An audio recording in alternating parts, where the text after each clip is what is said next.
Hello friend, स्वागत है आप सभी का अपने यूट्यूब चैनल आद्या स्टडी एकेडमी में। मैं आशा करती हूँ आप सभी बहुत अच्छे होंगे और अपनी तैयारी बहुत अच्छी तरीके से कर रहे होंगे।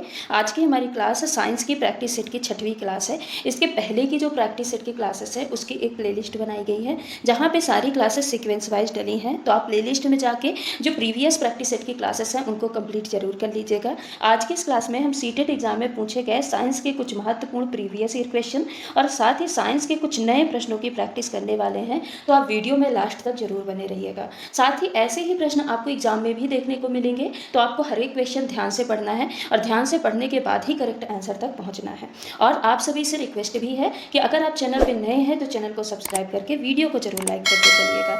चलिए स्टार्ट करते हैं आज की क्लास को और देखते हैं आज का हमारा पहला प्रश्न क्या है। आज का पहला प्रश्न है कि हम वायुमंडल के भार से पिचकते नहीं हैं क्योंकि ये सीटेट सितंबर 2015 में पूछा गया प्रश्न है। हमारे शरीर के भीतर का दाब वायुमंडलीय दाब की अपेक्षा कम होता है। हमारे शरीर के भीतर का दाब वायुमंडलीय दाब के बराबर और यह बाहर के दाब को निरस्त कर देता है। हमारे शरीर के भीतर का दाब वायुमंडलीय दाब की अपेक्षा अधिक है और हमारे शरीर के भीतर का दाब वायुमंडलीय दाब की अपेक्षा अधिक है और ये बाहर के दाब को निरस्त कर देता है। बताइए इस प्रश्न का करेक्ट आंसर क्या होगा। इस प्रश्न का आपको करेक्ट आंसर बताना है। तो देखिए हमारे ऊपर हर समय वायुमंडल का एक दाब लगता रहता है, परमानेंट वायुमंडलीय दाब हमारे शरीर पे लगता रहता है। लेकिन अगर केवल एटमॉस्फेरिक प्रेशर हमारे बॉडी पे लगे तो हमारी बॉडी क्या हो जाएगी, पिचक जाएगी। पिचक जाएगी कि नहीं, सिर्फ और सिर्फ एटमॉस्फेयर का प्रेशर हमारे बॉडी पे लगेगा तो हमारी बॉडी पिचक जाएगी। लेकिन ऐसा होता नहीं है। ऐसा क्यों नहीं होता है? क्योंकि हमारे शरीर के अंदर से भी हमारे शरीर में लगभग उतना ही दाब लगता है जितना वायुमंडलीय दाब होता है। और ये दाब लगाता कौन है? तो ये दाब लगाया जाता है लंग्स के माध्यम से, ब्लड के माध्यम से लगाया जाता है और शरीर में जो लिक्विड पाए जाते हैं, जो द्रव मटेरियल पाए जाते हैं, उनके द्वारा हमारे शरीर के अंदर से दाब लगाया जाता है। इसकी वजह से जो एटमॉस्फेरिक प्रेशर होता है ना, वो शरीर के अंदर का जो दाब होता है उसके क्या होता है, बराबर हो जाता है। और ये दाब आपस में बराबर होने की वजह से संतुलित हो जाते हैं, या हम कह सकते हैं कि एक दूसरे को निरस्त कर देते हैं। तो इस प्रश्न का करेक्ट आंसर क्या होगा? ऑप्शन नंबर सेकेंड होगा कि हमारे शरीर के भीतर का दाब वायुमंडलीय दाब के बराबर है और यह बाहर के दाब को निरस्त कर देता है। इसीलिए हम वायुमंडल के भार से पिचकते नहीं हैं। अगला प्रश्न है, पानी के बर्तन में लोहे का एक खंड या फिर ब्लॉक डाला जाता है और वह तल में डूब जाता है, इसका कारण क्या है? ये सीटेट सितंबर 2015 में ही पूछा गया प्रश्न है। ब्लॉक का भार ब्लॉक द्वारा विस्थापित जल के भार की तुलना में कम है।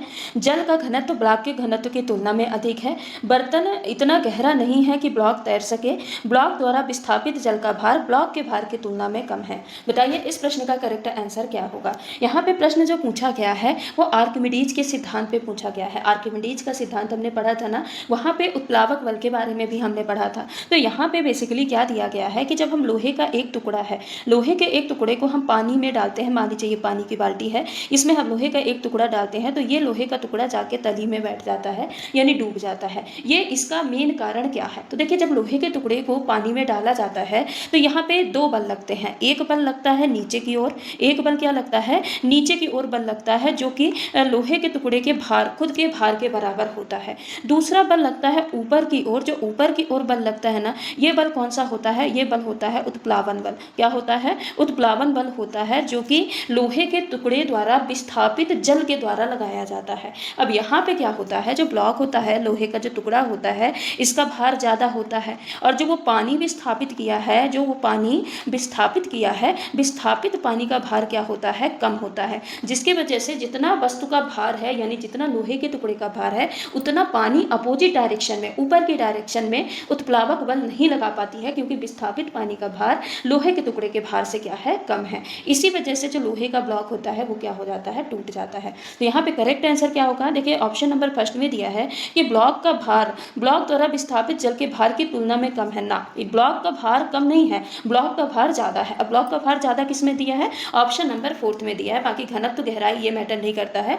ब्लॉक द्वारा विस्थापित जल का भार ब्लॉक के भार की तुलना में क्या है, कम है। यानी जो जल विस्थापित किया गया है वो ब्लॉक के भार की तुलना में कम है, इसलिए उत्प्लावक बल कम लग पाता है। और उत्प्लावक बल कम लगेगा तो वो वस्तु डूब जाएगी, तैरेगी नहीं। तो ये क्या होता है? ये होता है आर्किमिडीज का प्रिंसिपल या आर्किमिडीज का सिद्धांत। सीधे सीधे आपको ये याद रखना है कि अगर भार ज़्यादा है, भार ज़्यादा है और विस्थापित जो जल है, विस्थापित विस्थापित जल का भार कम है, विस्थापित जल का भार जो है ये कम है, तो वस्तु क्या हो जाएगी, डूब जाएगी। लेकिन अगर वस्तु का भार जो है, वस्तु का भार ये बराबर है जल के भार के, यानी जो विस्थापित जल का भार है इसके बराबर है, तो वस्तु क्या होगी, तैरेगी। अब बाकी ज़्यादा के कंडीशन में तो तैरेगी ही। तो ये आपको 2 पॉइंट जरूर याद करना है। बाकी इस प्रश्न का करेक्ट आंसर क्या है, ऑप्शन नंबर 4 है। अगला प्रश्न है, हृदय स्पंदन की क्रिया के हार्मोनल नियमन में ए एवं बी हार्मोन शामिल हैं जो कि सी द्वारा स्रावित होते हैं। यहाँ पे आपको ए बी सी की जगह पे क्या आएगा ये बताना है। ऑप्शन है एपिनेफ्रिन, नॉर एपिनेफ्रिन, एड्रिनल ग्रंथियों के cortex, epinephrine, nor epinephrine, adrenal ग्रंथियों के medulla, thyroxine, calcitonin, thyroid gland, aldosterone और कॉर्टिकोस्टेरॉन, एड्रिनल ग्रंथियों के कॉर्टेक्स। बताइए इस प्रश्न का करेक्ट आंसर क्या होगा।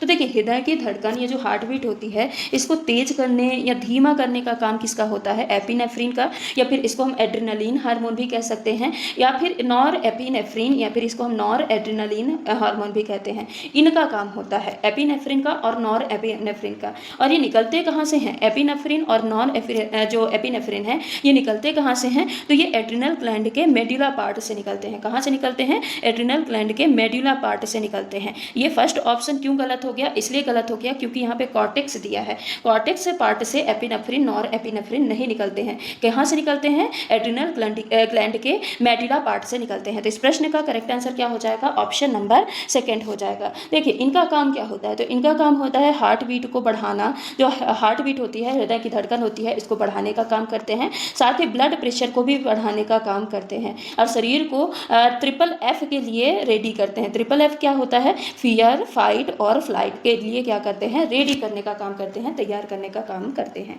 अब यहाँ पे दिया है कि कॉर्टेक्स, एड्रिनल ग्लैंड के कॉर्टेक्स पार्ट, तो कॉर्टेक्स पार्ट से कौन सा हार्मोन निकलता है, कॉर्टेक्स पार्ट से हार्मोन निकलते हैं कौन सा, एल्डोस्टेरॉन। कौन सा हार्मोन निकलता है, एल्डोस्टेरॉन हार्मोन निकलता है, ठीक है, कॉर्टेक्स पार्ट से। मेडुला पार्ट से एपिनेफ्रिन, नॉन एपिनेफ्रिन, और कॉर्टेक्स पार्ट से एल्डोस्टेरॉन हार्मोन निकलता है। उसके अलावा थायरॉक्सिन और कैल्सिटोनिन ये थायराइड ग्रंथि से निकलते हैं, ठीक है, जिसमें थायरॉक्सिन क्या करता है, तो ये मेटाबॉलिज्म यानी उपापचय की क्रिया को नियंत्रित करता है। क्या करता है, उपापचय की क्रिया को नियंत्रित करने का काम करता है। वहीं पे कैल्सिटोनिन क्या काम करता है, ये कैल्शियम की मात्रा को बॉडी में कम करने का काम करता है। क्या करता है, कैल्शियम की मात्रा को कम करने का काम करता है। वहीं पे एक और है एल्डोस्टेरॉन और कॉर्टिकोस्टेरॉन, ये एड्रिनल ग्रंथि के कॉर्टेक्स पार्ट से निकलते हैं, ठीक है। लेकिन जो एल्डोस्टेरॉन है इसका काम क्या होता है, शरीर में सोडियम की मात्रा और जल की मात्रा को मेंटेन करना। क्या है, शरीर में सोडियम की मात्रा तथा जल की मात्रा को बनाए रखना और पोटेशियम के उत्सर्जन में मदद भी करता है। और ये जो कॉर्टिकोस्टेरॉन है ये क्या करता है, ये मेटाबॉलिज्म में यानी जो उपापचय की क्रिया होती है, उपापचय की क्रिया को मेंटेन करने का काम करता है और स्ट्रेस से भी रिलेटेड होता है, तनाव से भी रिलेटेड होता है। बाकी इस प्रश्न का करेक्ट आंसर क्या होगा, ऑप्शन नंबर 2 होगा। अगला प्रश्न है, निम्न कथनों को पढ़िए और सही विकल्प का चुनाव कीजिए। अभिकथन है, पित्त एक सत्य पाचक रस नहीं है। तर्क है, पित्त में पाचक एंजाइम नहीं होते हैं। यहाँ पे स्टेटमेंट क्या दिया है, यानी ऑप्शन क्या दिए हैं, ए और आर दोनों सही है। ए सही स्पष्टीकरण है, आर ए का सही स्पष्टीकरण है आर, ए एवं आर दोनों सही है लेकिन ए का सही स्पष्टीकरण आर नहीं है। ए सही है किंतु आर गलत है, ए गलत है किंतु आर सही है। बताइए इस प्रश्न का करेक्ट आंसर क्या होगा। पहला जो कथन दिया है, कथन क्या दिया है कि पित्त एक सत्य पाचक रस क्या है, नहीं है। बताइए ये सही है कि नहीं है, तो ये बिल्कुल करेक्ट है। जो पित्त होता है, बाइल होता है, ये एक सत्य पाचक रस नहीं होता, क्योंकि पित्त रस ये पचाता नहीं है, बस पाचन में क्या करता है, मदद करता है। ये सीधे भोजन को नहीं पचाता, बस ये क्या करता है, फैट का इमल्सिफिकेशन यानी पायसीकरण करता है, जिससे फैट को छोटे छोटे टुकड़ों में तोड़ देता है। क्या करता है, फैट को छोटे छोटे टुकड़ों में तोड़ देगा, जिससे एंजाइम आसानी से वसा का पाचन या फैट का पाचन कर सके। ये पित्त का काम होता है, ये पाचन नहीं करता है, सीधे तौर पे पाचन न करके पाचन में सिर्फ मदद करता है। तर्क क्या दिया है, पित्त में पाचक एंजाइम नहीं होते, तो ये भी बिल्कुल करेक्ट है। पित्त में कोई भी पाचक एंजाइम नहीं होते हैं। इसमें मुख्यतः क्या होते हैं, बाइल सॉल्ट होते हैं।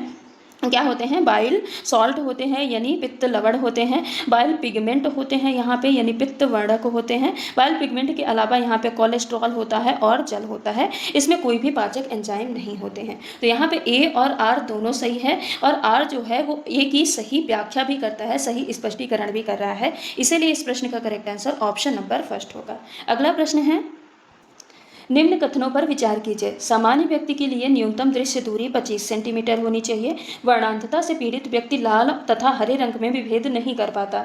वर्णांधता रेटिना के गोलीय सेल की कोशिकाओं को विभिन्नताओं पर निर्भर करती है।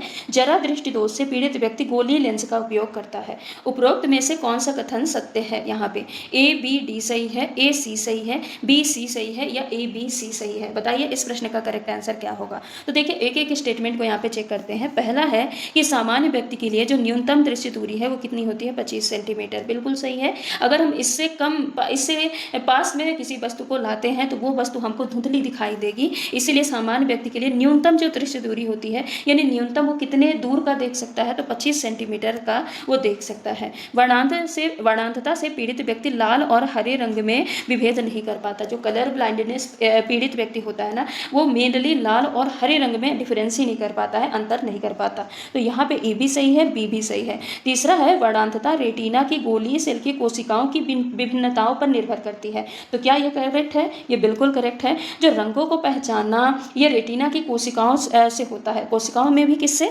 कौन सेल से। किससे होता है? कौन सेल्स की मदद से होता है, कौन सेल्स पे निर्भर करता है, जिससे यहाँ पे करेक्ट माना गया है। जरा दृष्टि दोष से पीड़ित व्यक्ति गोलीय लेंस का उपयोग करते हैं, ऐसा नहीं है। जब हम दृष्टि दोष ह्यूमन आई हमने डिटेल में पढ़ा है, उसमें हमने सारे दृष्टि दोष के बारे में पढ़े हैं, क्योंकि दृष्टि दोष से प्रश्न बनते हैं आपके एग्जाम में। तो उसमें हमने जरा दृष्टि दोष के बारे में भी पढ़ा है। इसको हम किस नाम से जानते हैं? इसको हम प्रेसबायोपिया के नाम से जानते हैं। प्रेसबायोपिया में क्या होता है? ना तो पास का दिखता है यहाँ पे और ना ही दूर का दिखता है, और ये मेनली कब होता है? बुढ़ापे में। तो इसमें बाइफोकल लेंस का उपयोग किया जाता है। कैसे लेंस का उपयोग किया जाता है? बाइफोकल लेंस का उपयोग किया जाता है। गोली लेंस मतलब केवल और केवल यहाँ पे एक लेंस का उपयोग नहीं किया जाता। यहाँ पे बाइफोकल अगर दिया होता ना, तब ये करेक्ट माना जाता। ठीक है, ये क्या माना जाता? करेक्ट माना जाता। बाइफोकल में भी यहाँ पे उत्तल लेंस और अवतल लेंस दोनों को जरूरत के हिसाब से यहाँ पे उपयोग किया जाता है। तो यहाँ पे डी बस क्या होगा? गलत होगा। बाकी ए बी सी यहाँ पे करेक्ट होगा। तो इस प्रश्न का करेक्ट आंसर ऑप्शन नंबर 4 है। अगला प्रश्न है,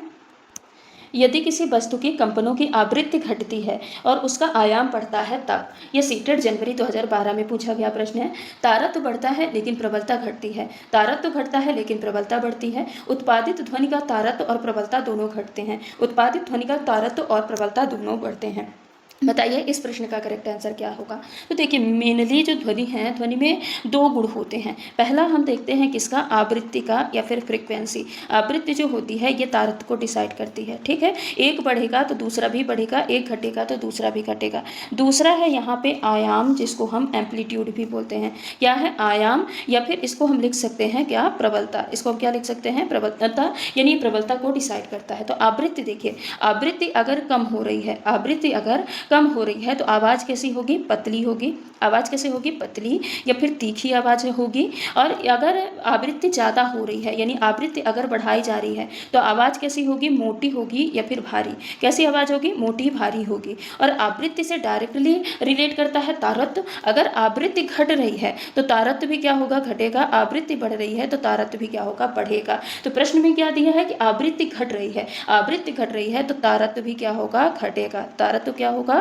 घटेगा। अब दूसरा हम आते हैं, दूसरा क्या दिया है कि आयाम बढ़ रहा है। क्या दिया है? आयाम बढ़ रहा। अब देखिए आयाम क्या है? ये प्रबलता को डिसाइड करता है। अगर आयाम बढ़ेगा तो प्रबलता क्या होगा? प्रबलता भी बढ़ेगा और आवाज़ कैसी होगी? तेज आवाज़ होगी। और अगर आयाम घटेगा, आयाम घटेगा तो आवाज़ कैसी होगी? धीमी होगी और सॉफ्ट होगी। प्रश्न में दिया है कि आयाम बढ़ रहा है, तो अगर आयाम बढ़ रहा है तो प्रबलता भी क्या होगा? बढ़ेगा। प्रबलता भी क्या होगा? बढ़ेगा। अब हम आते हैं प्रश्न में। प्रश्न में क्या दिया है कि आवृत्ति घटती है, तो हमने देखा आवृत्ति घटेगी तो तारत्व बढ़ेगा नहीं, तारत्व क्या होगा? घटेगा। और क्या दिया है? आयाम बढ़ता है, तो आयाम बढ़ता है तो प्रबलता भी बढ़ेगी। तो प्रबलता क्या है? बढ़ती है। इसलिए इस प्रश्न का करेक्ट आंसर ऑप्शन नंबर 2 होगा। अगला प्रश्न है, किसी छात्र के पास हल्दी का गाढ़ा पेस्ट है। इस पेस्ट को हाइड्रोक्लोरिक अम्ल और सोडियम हाइड्रोक्साइड के जलीय विलयन में अलग अलग डालने पर वह किस रंग या किन रंगों के प्रेक्षण करेगा। सीटेट फरवरी 2014 में पूछा गया प्रश्न। हाइड्रोक्लोरिक अम्ल में गुलाबी और सोडियम हाइड्रोक्साइड में नीला।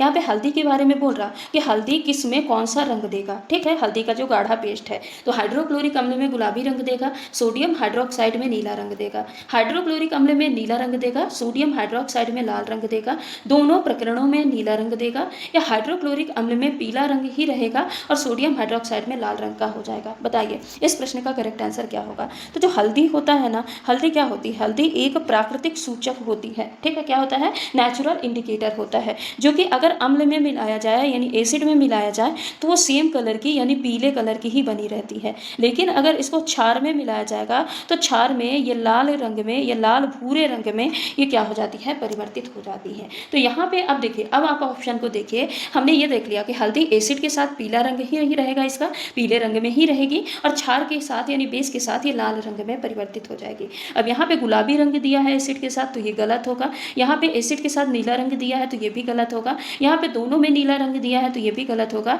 यहाँ पे दिया है कि हाइड्रोक्लोरिक अम्ल यानी एसिड के साथ वो पीले रंग की हो जा रही है, और सोडियम हाइड्रोक्साइड जो कि क्या है, NaOH, ये एक क्षार है और क्षार के साथ किस रंग की हो जाती है, लाल रंग की हो जाती है। कभी भी देखिए आपके खाने में अगर कुछ खाना आपके कपड़े में गिर गया है, पीला पीला सा दाग लग गया है, तो जब आप उसको साबुन से धोएंगे तो वो दाग किस कलर में परिवर्तित हो जाता है, लाल भूरे रंग में परिवर्तित हो जाता है। तो वो इसी एसिड बेस रिएक्शन के कारण होता है। बाकी इस प्रश्न का करेक्ट आंसर क्या होगा, ऑप्शन नंबर 4 होगा। अगला प्रश्न है, असत्य कथन को पहचानिए। ये सीटेट मई 2016 में पूछा गया प्रश्न है। यहाँ पे आपको इनकरेक्ट ऑप्शन को पहचानना है। ए दिया है अम्ल स्वाद में खट्टे जबकि क्षार स्वाद में कड़वे एवं स्पर्श करने पर साबुन समान होते हैं।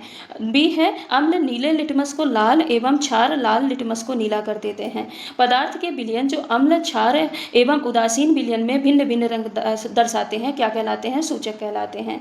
डी है एक अम्ल एवं क्षार एक दूसरे को उदासीन करके लवण बनाते हैं और यह लवण हमेशा उदासीन ही होता है। यहाँ पे कूट दिया है ए और डी, सी, बी और सी, या फिर केवल डी। बताइए इस प्रश्न का करेक्ट आंसर क्या होगा। तो यहाँ पे देखिए पहला ही स्टेटमेंट दिया है कि अम्ल स्वाद में कैसे होते हैं, खट्टे होते हैं, जबकि क्षार स्वाद में कड़वे होते हैं, बिल्कुल करेक्ट है। और क्षार को जब हम स्पर्श करते हैं ना तो स्लीपरी से होते हैं, चिकने से होते हैं, जैसे कि साबुन होता है। तो यहाँ पे ए तो बिल्कुल करेक्ट है। यहाँ पे असत्य पूछा है, इनकरेक्ट पूछा है।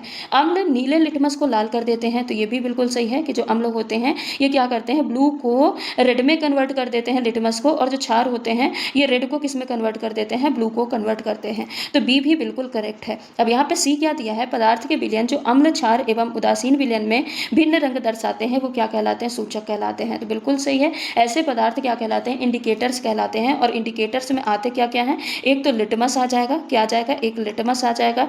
हल्दी भी इंडिकेटर होता है। उसके अलावा मिथाइल ऑरेंज भी क्या होता है, मिथाइल ऑरेंज ये भी इंडिकेटर होता है, क्या होता है, ऑरेंज ये भी इंडिकेटर होता है। इसके अलावा एक और इंडिकेटर होता है जिसको हम बोलते हैं फिनोफ्थलीन, क्या होता है, फिनोफ्थलीन भी इंडिकेटर होता है। तो ये कुछ प्रमुख क्या होते हैं, सूचक होते हैं। यहाँ पे दिया है कि अम्ल एवं क्षार एक दूसरे को उदासीन करके लवण बनाते हैं। यहाँ तक तो बिल्कुल करेक्ट है कि अम्ल और क्षार एक दूसरे को उदासीन करके लवण बनाते हैं, लेकिन ये लवण हमेशा उदासीन रहे ये जरूरी नहीं है। ठीक है, अब देखिए यहाँ पे देखिए क्या है, अगर HCl NaOH के साथ रिएक्ट कर रहा है तो ये NaCl बनाएगा, क्या बनाएगा, NaCl। और ये कैसा होगा, ये उदासीन लवण होगा। उसके अलावा अगर HCl किसके साथ रिएक्ट कर रहा है, NH4OH के साथ रिएक्ट कर रहा है तो ये क्या बनाएगा, NH4Cl बनाएगा। ये लवण कैसा होता है, तो ये लवण होता है अम्लीय। ये लवण कैसा होता है, अम्ल जैसा होता है, यानी अम्लीय माध्यम का होता है। वहीं पे अगर एक और हम यहाँ पे रिएक्शन देखें,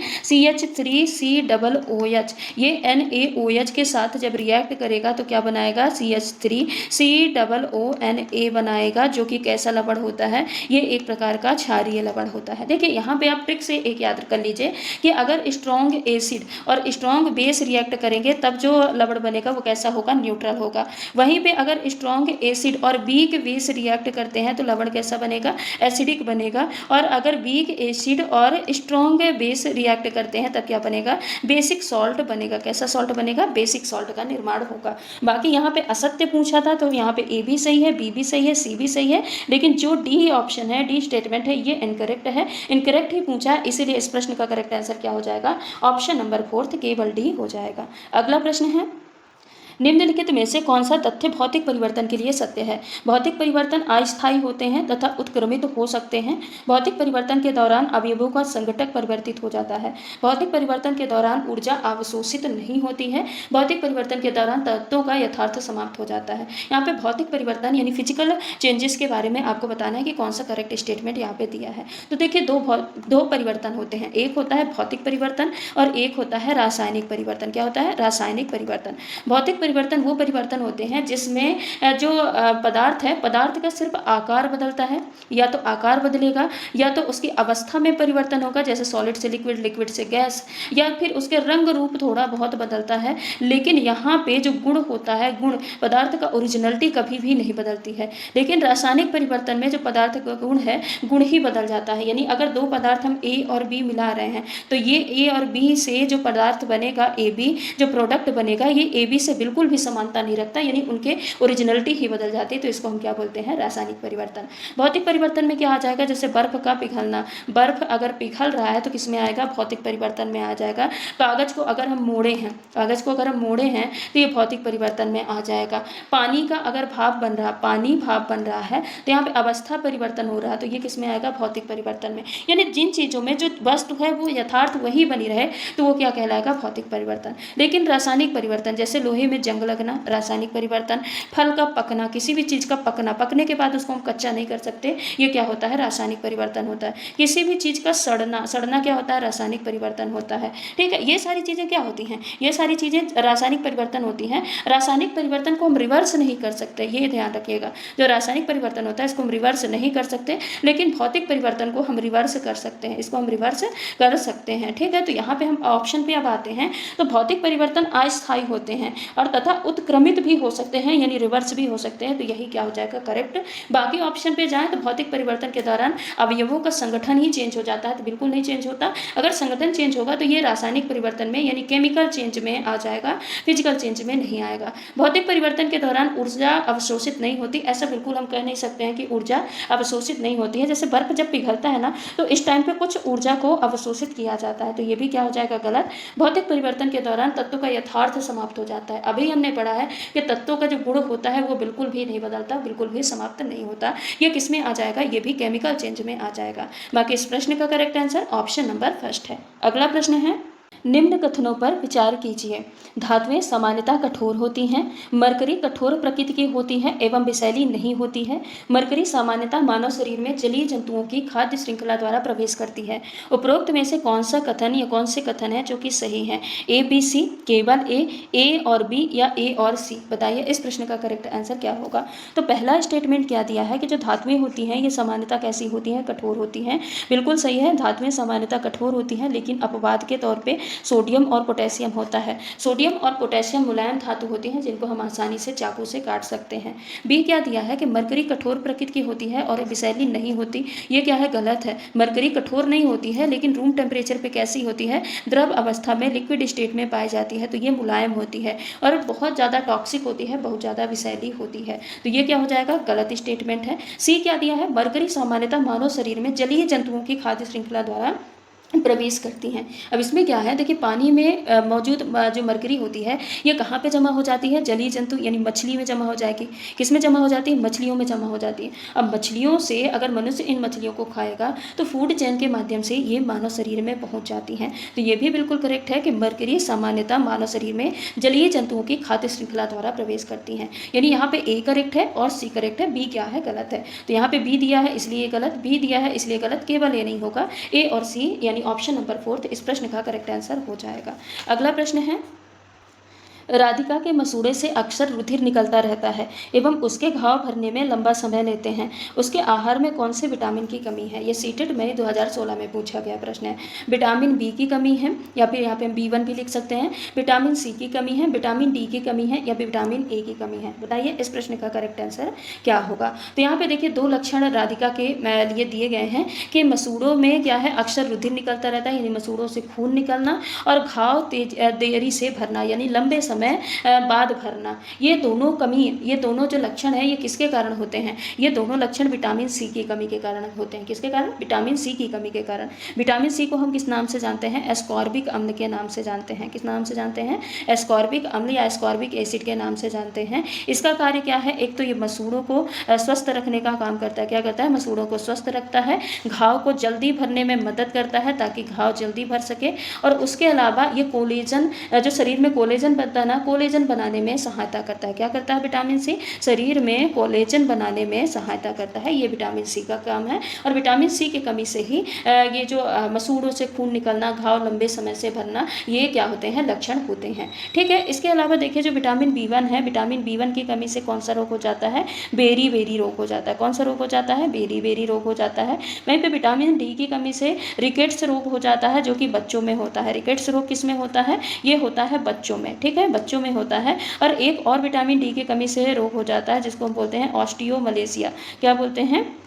ऑस्टियोमलेशिया बोलते हैं। जो ऑस्टियोमलेशिया रोग है ये किसकी वजह से होता है? विटामिन डी की कमी से होता है। और किस में होता है? एडल्ट्स में होता है। किस में होता है? एडल्ट्स में ये रोग होता है, वयस्कों में होता है। इसमें हड्डियां कमजोर हो जाती हैं। विटामिन ए की कमी से रतौंधी हो जाती है। और विटामिन ए को हम जानते हैं किस नाम से है? इसको हम रेटिनॉल के नाम से जानते हैं। इसकी कमी से रतौंधी रोग यानी आंखों संबंधी जितनी भी प्रॉब्लम्स हैं ये विटामिन ए की कमी से हो जाती हैं। बाकी इस प्रश्न का करेक्ट आंसर ऑप्शन नंबर 2 है। अगला प्रश्न है, निम्नलिखित में से कौन सा कथन पदार्थ की अवस्थाओं के लिए सही नहीं है? गैस के कणों के मध्य आकर्षण बल न्यूनतम होता है। प्लाज्मा उच्च ऊर्जा युक्त एवं अति उत्तेजित कणों वाली होती है। और प्लाज्मा एक विशेष रंग में चमकती है जो गैस की प्रकृति पर निर्भर करती है। बोस आइंस्टीन कंडेंसेट अवस्था अति निम्न घनत्व वाली गैस को गर्म करने पर बनती है। बताइए यहाँ पे पूछा है कि कौन सा जो स्टेटमेंट है वो करेक्ट नहीं है। यहाँ पे नहीं वाला पूछा है। तो पहला क्या दिया है कि गैस के कणों के मध्य आकर्षण बल न्यूनतम होता है। बिल्कुल करेक्ट है। गैस के जो पार्टिकल्स होते हैं ये बहुत दूर दूर पाए जाते हैं, इसीलिए इनके बीच आकर्षण बल सबसे कम होता है। प्लाज्मा उच्च ऊर्जा युक्त एवं अति उत्तेजित कणों वाली अवस्था होती है, तो ये भी सही है। प्लाज्मा में क्या पाए जाते हैं? आयंस पाए जाते हैं। क्या पाए जाते हैं? आयंस पाए जाते हैं। और फ्री इलेक्ट्रॉन भी पाए जाते हैं। प्लाज्मा में फ्री इलेक्ट्रॉन और आयंस पाए जाते हैं, जिसकी वजह से इसमें बहुत अधिक क्या होती है? ऊर्जा होती है, तो ये भी करेक्ट है। और यहाँ पर क्या दिया है कि प्लाज्मा एक विशेष रंग में चमकती है जो गैस की प्रकृति पर निर्भर करती है। बिल्कुल करेक्ट है। अलग अलग गैस अलग अलग रंग की चमक देती है। जैसे कि मान लीजिए नियॉन, क्या है? नियॉन, जो नियॉन गैस होती है ये लाल रंग की चमक देती है या नारंगी रंग की चमक देती है। वहीं पे जो सोडियम वेपर होता है, जो सोडियम वेपर होता है ये किस रंग का? पीला रंग का चमक देती है। तो अलग अलग गैसेस अलग अलग रंग की चमक देती हैं। तो यहाँ पे फर्स्ट भी सही है, सेकेंड भी सही है, थर्ड भी सही है। लेकिन फोर्थ क्या दिया है कि जो BEC अवस्था होती है, बोस आइंस्टीन कंडेंसेट अवस्था होती है, ये निम्न घनत्व वाली गैस को गर्म करने पर बनती है, जो कि बिल्कुल नहीं है। ये अत्यंत कम तापमान पे बनती है। यहाँ तक हम ये कह सकते हैं कि -273 डिग्री सेल्सियस या फिर 0 केल्विन तक क्या करते हैं? गैस को ठंडा करते हैं, उसके बाद ये बोस आइंस्टीन कंडेंसेट अवस्था बनती है। तो यही क्या हो जाएगा? इस प्रश्न का करेक्ट आंसर हो जाएगा, क्योंकि यही गलत स्टेटमेंट है। तो इस प्रश्न का करेक्ट आंसर क्या होगा? ऑप्शन नंबर 4 होगा। अगला प्रश्न है, रसोई घर के कचरे को खाद में परिवर्तित करने के कुछ चरण हैं जो सही क्रम में नहीं है, नीचे दिए गए हैं, इनको सही क्रम में लगाना है। ये सीटेड जुलाई 2013 में पूछा गया प्रश्न है। तो देखिए रसोई घर के जो कचरे हैं उनको खाद में परिवर्तित करने के लिए एक सिंपल सी प्रोसेस होती है कि सबसे पहले आप क्या करिए? गड्ढा खोदिए और गड्ढे में की जो तली है, तली में क्या करना है? आपको रेत भरना है। तली में क्या करना है? रेत भरना है। जो तली की रेत होती है ये नमी को बनाने का काम करती है। तो सबसे पहले क्या करना है? तली में रेत को भरना है। उसके बाद फिर रसोई घर का जो भी कचरा है उस गड्ढे में डालना है, यानी उस गड्ढे में क्या करना है? कचरे को डालना है। तो पहले क्या हो जाएगा? बी, फिर क्या हो जाएगा? ए। क्या पहले क्या होगा? यहाँ पे बी होगा, फिर ए होगा। फिर तीसरा है अब गड्ढे में केचुए डालना है। केचुए क्या करते हैं? केचुए जो हैं ये जैविक जो कचरा है इसको खाएंगे और खा के इसको खाद में परिवर्तित करने का काम करेंगे। तो तीसरे नंबर पे क्या आ जाएगा? डी। और चौथे नंबर पे आ जाएगा सी कि गड्ढे को घास अथवा टाट के बूरे से पोल रखकर क्या करना है? ढकना है। तो इस प्रश्न का करेक्ट आंसर क्या होगा? इस प्रश्न का करेक्ट आंसर होगा पहले बी होगा, बी के बाद ए होगा, फिर डी होगा, फिर सी होगा। बी, ए, डी, सी किसमें दिया है? ऑप्शन नंबर 3 में दिया है। तो इस प्रश्न का करेक्ट आंसर 3 हो जाएगा। अगला प्रश्न है, नीचे दिए गए कथनों का अध्ययन कीजिए। ये भी सीटेट फरवरी 2014 में पूछा गया प्रश्न है। शुष्क परिस्थितियों में बीजों का अंकुरण नहीं होता है। पोषकों का पौधों के विभिन्न भागों में स्थानांतरण खुली हुई अवस्था में ही होता है। और क्या है, घुली हुई अवस्था, यहाँ पे क्या होगा, घुली हुई अवस्था में होता है। विभिन्न समय अंतरालों पर फसलों को जल की आपूर्ति से मृदा के गठन में सुधार होता है। फसलों को जल की आपूर्ति से मृदा सरंध्र बनाती है, जिसके कारण गैसों का विनिमय यानी आदान प्रदान सरल हो जाता है। जल के फसलों को पाले यानी शीत और गर्म वायु दोनों से रक्षा करता है। जल क्या करता है, फसलों की पाले यानी शीत गर्म वायु दोनों से रक्षा करने का काम करता है। यहाँ पे पूछा है वे कथन कौन से हैं जो फसल की सिंचाई की पुष्टि करते हैं। C D E, A B E, A B C या फिर बी सी डी। बताइए इस प्रश्न का करेक्ट आंसर क्या होगा। तो पहला देखते हैं, शुष्क परिस्थिति में जो बीजों का अंकुरण नहीं होता, ये बिल्कुल सही है। बीज कभी भी ड्राई प्लेसेस में नहीं उगते हैं। इनको उगने के लिए जल की आवश्यकता यानी वाटर की आवश्यकता होती है। पानी के बिना बीज नहीं उगाए जा सकते। पोषकों का पौधे के विभिन्न भागों में स्थानांतरण घुली हुई अवस्था में होता है। तो हाँ, जो पौधे पोषक तत्वों का स्थानांतरण करते हैं ना, ये जल में घुली हुई अवस्था में ट्रांसपोर्ट करने का काम करते हैं। जब ये घुली हुई अवस्था में रहेगा तभी जड़ें क्या करेंगी, इसको अवशोषित करके पूरा टिप तक प्लांट में पहुंचाने का काम करती हैं। यहाँ पे सी जो दिया है, विभिन्न समय अंतरालों पर फसलों को जल की आपूर्ति से मृदा का गठन में सुधार होता है। मृदा के गठन में सुधार होता है। तो क्या ऐसा होता है, सिंचाई का मतलब क्या होता है, सिंचाई का मतलब होता है कि फसलों को जल देना, फसलों को पर्याप्त मात्रा में पानी देना। इससे सॉइल जो टेक्सचर होता है, सॉइल टेक्सचर में या सॉइल स्ट्रक्चर में कोई भी सुधार नहीं होता। तो ये क्या हो जाएगा, ये गलत होगा। फसलों को जल की आपूर्ति से मृदा सरंध्र बनती है, जिसके कारण गैसों का विनिमय यानी आदान प्रदान सरल होता है। ऐसा नहीं होता है। अगर आप फसलों को पानी देंगे तो बल्कि जो मिट्टी के जो पोर्स होते हैं, छिद्र होते हैं, ये पानी से भर जाते हैं, जिसकी वजह से जो एयर है, एयर का आदान प्रदान कम होता है, सरल नहीं होता या ज़्यादा बढ़ता नहीं है। तो ये भी क्या हो जाएगा, ये भी गलत होगा, ये भी गलत होगा। ए और बी सही है। ई क्या है, जल फसलों को पाले और गर्म वायु दोनों से रक्षा करती है। तो बिल्कुल सही है। जो पानी होता है ना, ये शीत ऋतु में पाले से भी बचाने का काम करती है और गर्मी में गर्मी से भी बचाने का काम करती है, यानी ये टेम्परेचर मैनेजमेंट का काम करती है। तो यहाँ पे ए सही है, बी सही है और ई सही है। ए बी ई किस में दिया है, ऑप्शन नंबर सेकंड में दिया है। तो option number second correct answer हो जाएगा। अगला प्रश्न है, समतल दर्पण में बनने वाले प्रतिबिंबों के संबंध में नीचे दिए गए कौन से कथन सत्य हैं। सीटेट जुलाई 2019 में पूछा गया प्रश्न। बताइए, प्रतिबिंब सीधा बनता है, प्रतिबिंब वास्तविक होता है, प्रतिबिंब पार्श्व परिवर्तित होता है, प्रतिबिंब का आकार वस्तु के आकार के बराबर होता है। A B D, A B C, A C D या फिर बी सी डी। इस प्रश्न का करेक्ट आंसर क्या होगा। तो सबसे पहले हम पढ़ते हैं समतल दर्पण के बारे में। ये एक समतल दर्पण है। अब समतल दर्पण में प्रतिबिंबों की प्रकृति कैसे होती है। तो ये क्या है, एक समतल दर्पण है। अगर हम समतल दर्पण के सामने यहाँ पे कोई वस्तु रखते हैं और ये वस्तु कितने की है, 2 फीट की है, और ये समतल दर्पण से कितनी दूरी पे स्थित है, तो 5 फीट की दूरी में, ये 5 मीटर की दूरी में स्थित है। ठीक है, वस्तु की ऊंचाई कितनी है, 2 फीट है और ये 5 मीटर की दूरी पे स्थित है। तो अब जो समतल दर्पण का प्रतिबिंब बनेगा वो कैसा बनेगा। तो समतल दर्पण में जो प्रतिबिंब बनेगा वो भी कितने का बनेगा, 2 फीट का ही बनेगा। और समतल दर्पण और प्रतिबिंब के बीच की दूरी भी कितनी होगी, 5 मीटर की होगी। कुल मिला के ये क्लियर हो गया कि समतल दर्पण में जो प्रतिबिंब बनता है उसमें वस्तु का आकार बराबर रहता है और वस्तु से जितनी दर्पण की दूरी है उतनी ही प्रतिबिंब से दर्पण की दूरी होती है। और ये जो प्रतिबिंब बनता है ना, प्रतिबिंब कैसा बनता है, सीधा बनता है। बस क्या है, पार्श्व परिवर्तित बनता है, यानी लेफ्ट का राइट हो जाता है और राइट का क्या हो जाता है, लेफ्ट हो जाता है। उसके अलावा ये जो बनने वाला प्रतिबिंब होता है ना, ये कैसा होता है, आभासी होता है, वास्तविक नहीं होता। कैसा प्रतिबिंब होता है, आभासी होता है, वास्तविक नहीं होता। तो यहाँ पे ए तो सही है कि सीधा प्रतिबिंब बनता है, सी भी सही है कि प्रतिबिंब पार्श्व परिवर्तित होता है, और वस्तु का आकार और प्रतिबिंब का आकार बराबर होता है, ये भी सही है, और दूरी भी बराबर होती है प्रतिबिंब से। लेकिन जो प्रतिबिंब होता है वो वास्तविक ना होकर कैसा होता है, आभासी होता है। इसलिए ए सी डी इस प्रश्न का करेक्ट आंसर होगा। और ए सी डी किस में है, ऑप्शन नंबर 3 में है। अगला प्रश्न है, सही कथन को पहचानिए। सीटेट जुलाई 2019 में ही पूछा गया प्रश्न है कि उत्तल दर्पण सीधा प्रतिबिंब भी बनाता है और उल्टा प्रतिबिंब भी बनाता है। अवतल दर्पण सदैव सीधा प्रतिबिंब बनाता है, अवतल दर्पण सीधा प्रतिबिंब भी बनाता है और उल्टा प्रतिबिंब भी बनाता है, उत्तल दर्पण सदैव उल्टा प्रतिबिंब ही बनाता है। इस प्रश्न का करेक्ट आंसर आपको बताना है। मैं दर्पण आपको अच्छे से ट्रिक के माध्यम से पढ़ा चुकी हूँ। मात्र 20 मिनट की क्लास है, आप एक बार जाके जरूर देखिएगा। दर्पण से बनने वाले एक भी प्रश्न, अगर आप दर्पण और लेंस पढ़ लेते हैं तो एक सिंगल प्रश्न भी गलत नहीं होंगे। मात्र 20 मिनट की क्लास है, एक बार जाके देखिएगा जरूर। सबसे पहले हम यहाँ पे पढ़ते हैं अवतल दर्पण के बारे में। जो अवतल दर्पण में प्रतिबिंबों का निर्माण कैसे होता है इसके बारे में हम पढ़ते हैं। तो ये क्या हो जाएगा, एक अवतल दर्पण हो जाएगा जो कि अंदर की ओर धंसा हुआ है। इस अवतल दर्पण में यहाँ पे क्या हो जाएगा, इनफाइनाइट, यहाँ पे क्या है, सेंटर ऑफ कर्वेचर, यहाँ पे है फोकस, और ये क्या है, पोल है। ठीक है, अब यहाँ पे क्या होता है, हम वस्तु को रखते हैं और प्रतिबिंब का निर्माण करते हैं। तो जो गोल हम रखेंगे, गोल से क्या होगी, ये वस्तु होगी, और जो चौकोर हम बना के रखेंगे ये किसके लिए होगा, प्रतिबिंब के लिए होगा। किसके लिए, प्रतिबिंब के लिए होगा। ये ट्रिक है, इसको मैं यहाँ पे जल्दी जल्दी एक बार यहाँ पे बता दे रही। तो यहाँ पे हमने पहली वस्तु रखी कहाँ पे, अनंत पे। पहली वस्तु हमने अनंत पे रखी तो उसका जो प्रतिबिंब बना, प्रतिबिंब कहाँ पे बना, ये पहला प्रतिबिंब आके बना फोकस पे।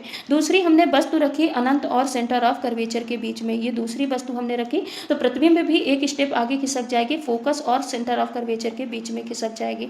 तीसरी हमने वस्तु रखी कहाँ पे, सेंटर ऑफ कर्वेचर में। यहाँ पे देखिए ये जो वस्तु की स्थित है, प्रतिबिंब की स्थित है, एक एक स्टेप खिसकती जाएगी। तो तीसरी प्रतिबिंब भी कहाँ बन जाएगी, एक स्टेप खिसक के सेंटर ऑफ कर्वेचर के बीच में। चौथी हमने वस्तु कहाँ पे रखी, सेंटर ऑफ कर्वेचर और फोकस के बीच में। तो चौथा प्रतिबिंब कहाँ पे बन जाएगा, एक स्टेप और आगे खिसक के सेंटर ऑफ कर्वेचर और अनंत के बीच में बन जाएगा। पांचवी हमने वस्तु रखी यहाँ पे फोकस में, तो पांचवा प्रतिबिंब कहाँ पे बन जाएगा, पांचवा प्रतिबिंब जाके बन जाएगा अनंत में। छठी हमने वस्तु कहाँ रखी, फोकस और पोल के बीच में। तो छठा जो प्रतिबिंब बनेगा ना, यहाँ पे अब अनंत से आगे तो प्रतिबिंब जा नहीं सकता, इसलिए छठा प्रतिबिंब कहाँ पे बन जाता है, दर्पण के दूसरे पार बन जाता है। अब यहाँ पे जो पहले नंबर का प्रतिबिंब होता है ये कैसा होता है, सबसे छोटा। कैसा होता है, सबसे छोटा होता है। जो दूसरे नंबर का प्रतिबिंब है वस्तु से तो छोटा है, दर्पण के पास जितना प्रतिबिंब होगा उतना ही छोटा, दूर जाता जाएगा तो इसका आकार बढ़ता जाएगा। दूसरे नंबर का प्रतिबिंब वस्तु से तो छोटा है लेकिन सबसे छोटा नहीं है। तीसरे नंबर का प्रतिबिंब जो है ये बराबर है। अब क्योंकि सेंटर ऑफ कर्वेचर पे ही वस्तु रखे, ये तीसरे नंबर की वस्तु हम यहाँ पे रखे सी पे, तो सी पे ही जाके प्रतिबिंब बन गया, इसलिए ये प्रतिबिंब कैसा होगा, बराबर। चौथे नंबर का प्रतिबिंब बड़ा होगा लेकिन सबसे बड़ा नहीं होगा। पांचवें नंबर का जो प्रतिबिंब है ये कैसा होता है, सबसे बड़ा। कैसा होता है, सबसे बड़ा प्रतिबिंब होता है। और ये जो छठे नंबर का प्रतिबिंब होता है ये वस्तु से बड़ा तो होता है लेकिन ये सबसे बड़ा नहीं होता, सबसे बड़ा प्रतिबिंब नहीं होता, क्योंकि जो इनफाइनाइट पे प्रतिबिंब बनता है ये सबसे बड़ा होता है। और ये जितने भी प्रतिबिंब होते हैं ना ये कैसे होते हैं, वास्तविक। कैसे होते हैं, वास्तविक होते हैं और उल्टा होते हैं। सिर्फ एक प्रतिबिंब ये कैसा होता है, आभासी होता है और सीधा होता है। आभासी और सीधा ये होता है। ठीक है, ये तो हो गया अवतल दर्पण। अब थोड़ा सा यहाँ पे देखिए उत्तल दर्पण। उत्तल दर्पण में क्या होता है कि हम कहीं पे, यहाँ पे इनफाइनाइट है, सेंटर ऑफ कर्वेचर है, फोकस है। ठीक है, यहाँ पे फोकस हो जाएगा, सेंटर ऑफ कर्वेचर हो जाएगा, इनफाइनाइट होगा। उत्तल दर्पण में हम कहीं पे भी वस्तु को रखते हैं, अगर हम अनंत पे रख रहे हैं यहाँ पे वस्तु को, तो इसका प्रतिबिंब कहाँ पे बन जाएगा, फोकस पे। उसके अलावा अनंत के अलावा हम कहीं पे भी प्रतिबिंब वस्तु को रखेंगे, प्रतिबिंब कहाँ पे बनेगा, फोकस और पोल के बीच में, इतने में ही बनेगा। और जितने भी प्रतिबिंब होंगे कैसे होंगे, आभासी होंगे। आभासी के अलावा सारे प्रतिबिंब सीधे होंगे और सारे प्रतिबिंब कैसे होंगे, छोटे होंगे। तो ये हो गया उत्तल दर्पण और अवतल दर्पण में प्रतिबिंबों का निर्माण। यहाँ पे पूछा है कि सही आपको बताना है, तो यहाँ पे देखिए उत्तल दर्पण हमेशा सीधा प्रतिबिंब बनाता है पर उल्टा प्रतिबिंब नहीं बनाता, तो ये गलत हो जाएगा। अवतल दर्पण सदैव सीधा प्रतिबिंब बनाता है, तो ये भी क्या हो जाएगा, गलत हो जाएगा, क्योंकि उल्टा भी बनाता है। अवतल दर्पण सीधा प्रतिबिंब भी बनाता है और उल्टा प्रतिबिंब भी बनाता है, तो ऑप्शन नंबर 3 इस प्रश्न का करेक्ट आंसर हो जाएगा। अगला प्रश्न है, निम्नलिखित में से कौन सा कथन प्रकाश संश्लेषण के संदर्भ में सही है। सीटेट नवंबर 2012 में पूछा गया प्रश्न। इस प्रक्रिया में सौर ऊर्जा रासायनिक ऊर्जा में परिवर्तित होती है। प्रकाश संश्लेषण में CO2 तथा H2O का उपयोग किया जाता है। प्रकाश संश्लेषण में CO2 मुक्त होती है लेकिन O2 क्या होती है, उपयुक्त होती है। प्रकाश संश्लेषण में O2 मुक्त होती है तथा कार्बन मोनोऑक्साइड यानी CO उपयुक्त होती है। बताइए इस प्रश्न का करेक्ट आंसर क्या होगा। यहाँ पे कूट दिया है थर्ड और fourth, first and fourth, first and second और थर्ड। बताइए इस प्रश्न का करेक्ट आंसर क्या होगा। तो यहाँ पे देखिए पहला जो दिया है कि इस प्रक्रिया में सौर ऊर्जा रासायनिक ऊर्जा में परिवर्तित होती है, तो ये बिल्कुल करेक्ट है। सनलाइट एक केमिकल एनर्जी में परिवर्तित होती है। प्रकाश संश्लेषण में CO2 तथा H2O का उपयोग किया जाता है ग्लूकोज के फॉर्मेशन के लिए, ये भी सही है। लेकिन प्रकाश संश्लेषण में CO2 मुक्त नहीं होती, ऑक्सीजन मुक्त होती है और CO2 उपयुक्त होती है, तो ये गलत है। प्रकाश संश्लेषण में ऑक्सीजन मुक्त होती है, ये तो सही है, लेकिन कार्बन मोनोऑक्साइड उपयुक्त नहीं होती, CO2 उपयुक्त होती है, इसलिए ये भी क्या हो जाएगा, गलत। तो यहाँ पे इस प्रश्न का correct answer first and second होगा। फर्स्ट एंड सेकंड किस में है, ऑप्शन नंबर 3 में है। अगला प्रश्न है, निम्न कथनों पर विचार करें। अभिकथन है, उभयचर प्रायः सर्दियों में शीत निष्क्रियता एवं गर्मियों में ग्रीष्म निष्क्रियता में चले जाते हैं। यहाँ पे कथन S1 है, ये असमतापी होते हैं, असमतापी प्राणी होते हैं। कथन सेकंड S2 दिया है, उभयचर शरीर के तापमान का नियमन नहीं कर सकते हैं। यहाँ पे कथन 3 S3 भी दिया है कि उभयचर त्वचा प्रायः कैसी होती है, शल्क रहित होती है। बताइए इस प्रश्न में करेक्ट आंसर क्या बनेगा। ए एवं S1 सही है, ए S1 का समर्थन करता है। ए एवं S1 S2 सही है, S1 S2 अभिकथन ए का समर्थन करते हैं। ए एवं S3 सही है, ए सही नहीं है, S3 सही है। बताइए इस प्रश्न का करेक्ट आंसर क्या होगा। तो देखिए कथन तो यहाँ पे बिल्कुल करेक्ट दिया है कि जो उभयचर प्राणी होते हैं ये सर्दियों में शीत निष्क्रियता में चले जाते हैं और गर्मियों में ग्रीष्म निष्क्रियता में चले जाते हैं। लेकिन जो उभयचर होते हैं ये असमतापी प्राणी होते हैं, तो बिल्कुल होते हैं। ये कोल्ड ब्लडेड जो एनिमल होते हैं वो होते हैं। ये वातावरण के टेम्परेचर के अनुसार इनके शरीर का तापमान बदलता रहता है। ये उभयचर शरीर के तापमान का नियमन नहीं कर सकते, तो ये भी बिल्कुल करेक्ट होगा। वैसे करेक्ट तो ऑप्शन नंबर यहाँ पे जो S3 कथन थर्ड दिया है ये भी सही है कि उभयचर की त्वचा कैसी होती है, शल्क रहित होती है, लेकिन ये कारण से रिलेट नहीं करता, इसलिए इसको हम यहाँ पे काट रहे हैं। तो यहाँ पे ए भी सही है और S1 S2 भी सही है, और जो S1 S2 है ये कथन की व्याख्या भी करते हैं। तो इस प्रश्न का correct answer option number second हो जाएगा। तो ये रहे आज के कुछ हमारे महत्वपूर्ण प्रश्न जिनको हमने डिटेल में पढ़ा है, साथ ही कॉन्सेप्ट क्लियर करते हुए पढ़ा है। कुछ यहाँ पे प्रीवियस ईयर क्वेश्चन थे और कुछ नए प्रश्न भी थे जिनकी हमने प्रैक्टिस की है। तो आप क्लास को अच्छे से देखिएगा और जितने भी कॉन्सेप्ट यहाँ पे मैं बताती जा रही आप उसको लिखते भी जाइएगा ताकि एक बार एग्जाम से पहले फाइनल रिवीजन हो सके। तो चलिए आज की क्लास को यहीं पे हम समाप्त करते हैं, मिलते हैं अगली क्लास में। तब तक के लिए अगर आप चैनल पर नए हैं तो चैनल को सब्सक्राइब कर लीजिएगा, वीडियो को लाइक कर दीजिएगा, साथ ही बेल आइकन को भी हिट कर दीजिएगा ताकि कोई भी अपडेट हो, कोई भी वीडियो अपडेट की जाए तो उसका नोटिफिकेशन आप तक सबसे पहले पहुँच पाए। धन्यवाद।